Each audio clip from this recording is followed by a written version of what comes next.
Nau mai, haere mai, everyone, and welcome to this presentation on how to use Discovery, which is the finding tool of the National Archives in, well, mainly England, because you've got to remember that places like Scotland, Wales, and Ireland also may have their own archives, and there are also county archives, but this is the sort of national archive for Great Britain.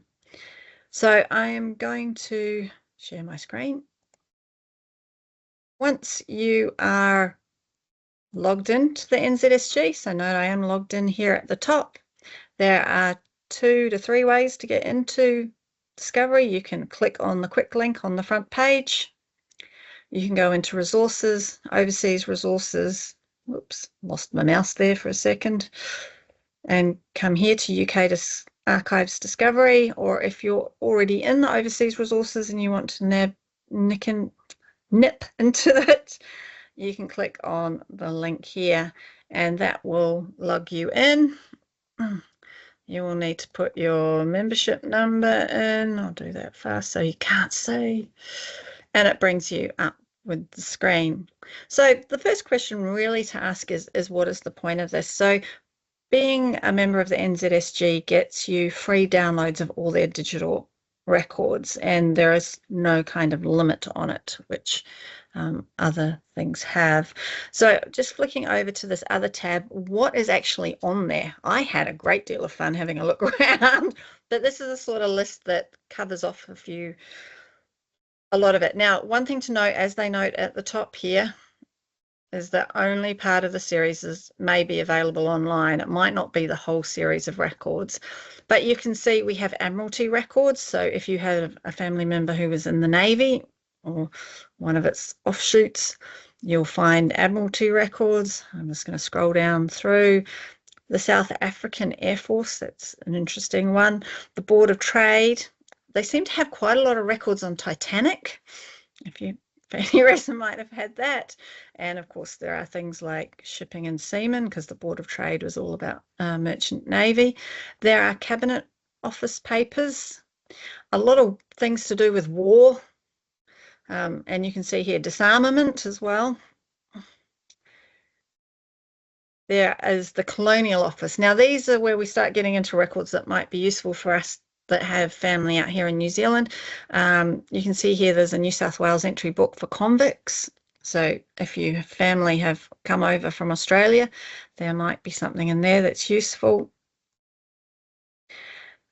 There are Foreign Office records. You might not really, fingers crossed, you don't have too many people who were involved in the slave trade. And then the Home Office, and again, we have more convicts. The Inland Revenue, more Titanic, the Royal Mint, more Titanic. They must have really wanted to do the Titanic. Now, the big one that we all probably use, well, I certainly use it for, is the Prerogative Court of Canterbury, and I'll have a look at that in a minute.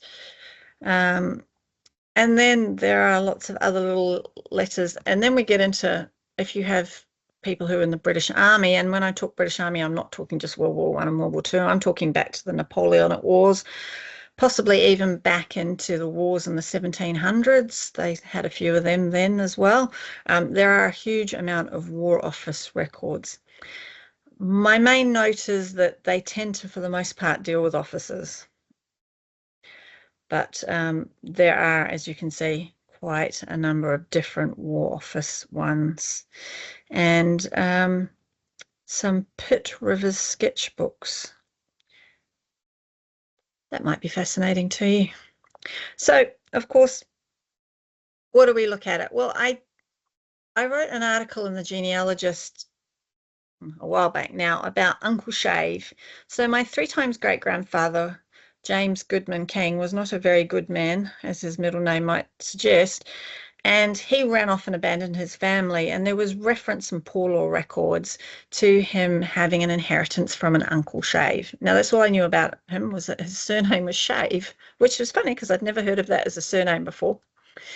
So I went looking in here for wills. Now, I knew that James was born about 1780, and he'd abandoned his family, by 1820.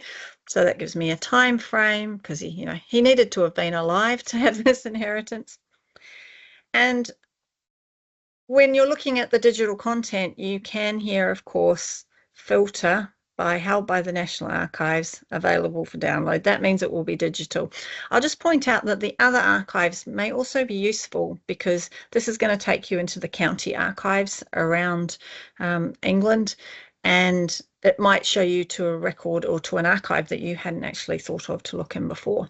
But if we just filter down for available for download only, and we look here at the collections, we can see that there are 6 wills from the Prerogative Court of Canterbury, and then there are 4 documents from the Boards of Stamps, Taxes, Excise, Stamps and Taxes, and Inland Revenue. Again, it gives you your search results by relevance. I always like to look by date, even though I'm down to 10 results. I'm a bit fussy. Now, the Prerogative Court of Canterbury is available on Ancestry, but there are actually 2 good reasons why using the free downloads here can be a good experience and better. First of all, you can see here in the name of the description of Jehu Shave, it's got his occupation. Now, if you're looking for someone with a fairly common name, having his occupation might be the one that differentiates them and makes it easier. The other part of it is that you can download it as a PDF. So Thomas Shave of Ipswich and Surrey, who is the person who turned out to be Uncle Shave, I can just click here. In fact, I'll just click here, and my computer will just download it, and it's that simple. It's there sitting on my computer. My computer's dumped it into my downloads folder. Here it is.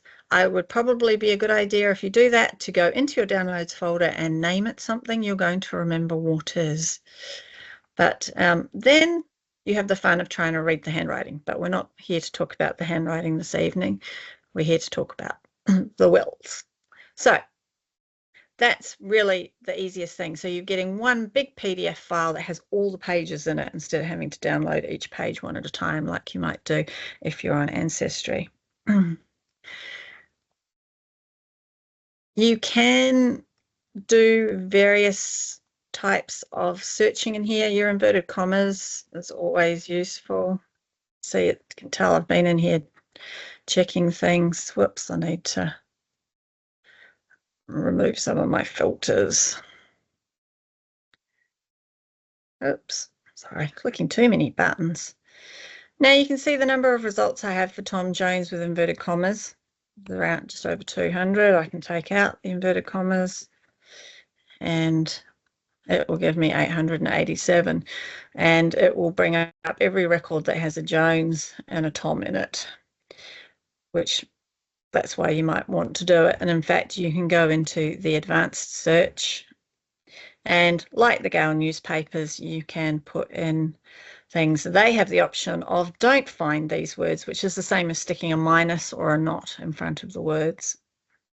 I'm not really going to scroll through this. I find the date ranges on here a bit of a blunt instrument because I'm always looking between 1750 and 1850 for records. And you've got the date range on the front page in the first search, which is a bit more useful. Let's just have a quick look at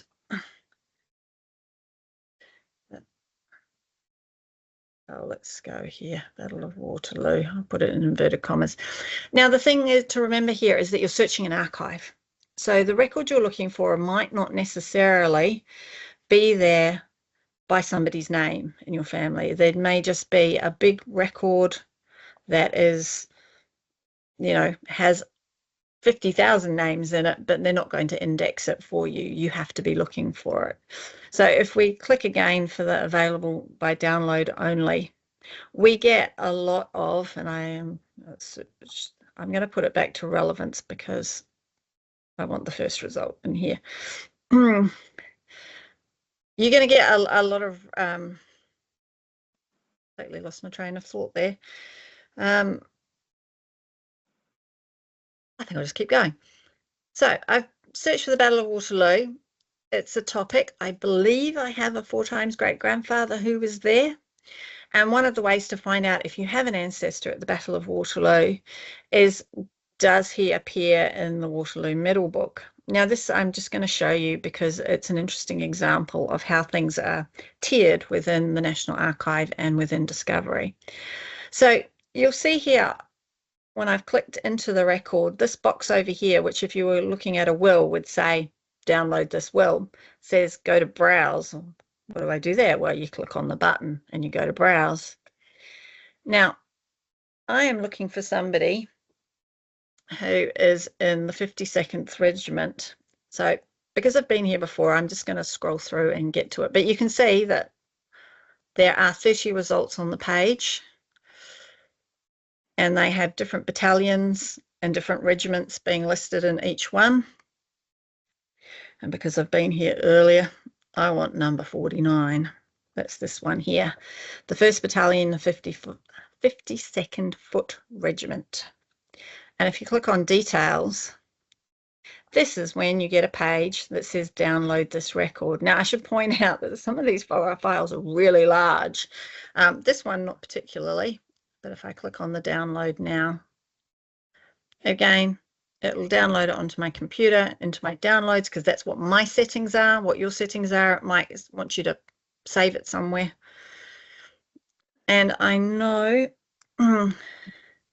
from previously looking at here, the man I am looking for is on page 305, which that's 303. What happened to that? Did 305 go? 306. I don't think they did this in order, did they? Something to note, you might not find them working in the order you think they will be. But I am after, where'd he go? He's here somewhere. McPherson. Begins with B, there we go. Mr. Samuel Buxton. Which means someone in the family, hopefully, has still got his Waterloo medal. You never know. Sarah, we have a question from Julia, I think. Yep. Oh, so it's just a quick one. When you put Tom Jones in, Yep. could you have used italics just to stop all the huge amounts of Toms and Jones popping up? The inverted commas, you mean? Yeah. Yeah. So that gives that means it looks for a phrase, and you might want to. Yeah. So just test it. Yeah. Okay. Yeah. Thank you. And if you go into the advanced search, you can also put in phrases that you want to exclude. Okay.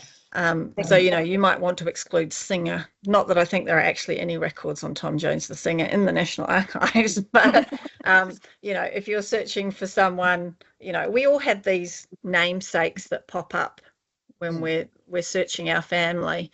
If you want to exclude a term like an occupation or something that might hopefully, clear the way for you to find the records on your family. But, yeah. Thank you. No, you're welcome. So getting around the National Archives, finding the digital content is really pretty simple. Basically the filters that say available for download where you will find a document that is what you need. A document that you can download. Now, I'm just come back to the prerogative Court of Canterbury wills. It should be noted that in England before 1858, there were various levels of courts. They were all ecclesiastical courts, and the prerogative Court of Canterbury is the top layer. So if your family member were pretty wealthy in the southwest of England, or they owned property in a number of different counties, and this includes Ireland. I have family who are Anglo-Irish, and their wills are in the prerogative Court of Canterbury. They may be here, but they may not be here. They might be somewhere else. And that's where the fun begins. But this is, so don't think that if you've looked in here and you haven't found them, that they don't have a will. It just could be that they're at one of the lower levels of ecclesiastical courts. And I'm not going to get into more than that tonight because it is a very complicated subject. But the great thing is that, if you're looking in London, I have a lot of family from London, you can just sit here and download all 6 of these wills to read through and check and see if you found the right person. And I've done it with other branches of my family where, I've gone out looking for siblings' wills, aunts and uncles' wills. They're the ones that often, especially if they don't marry, they leave really good wills because they mention all their nephews and nieces and people they want to leave money to, because they don't have any children of their own. So it's really interesting place if you have family in that particular area to go and look at. Okay, we got any more questions about navigating Discovery? So for Discovery, that would be the place to find wills for the England side more than anywhere else.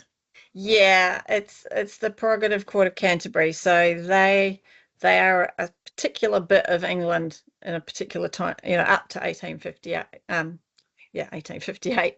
After that became national, and you Right. can look that up through the probate service. Okay. Thank you all, and I will see you again.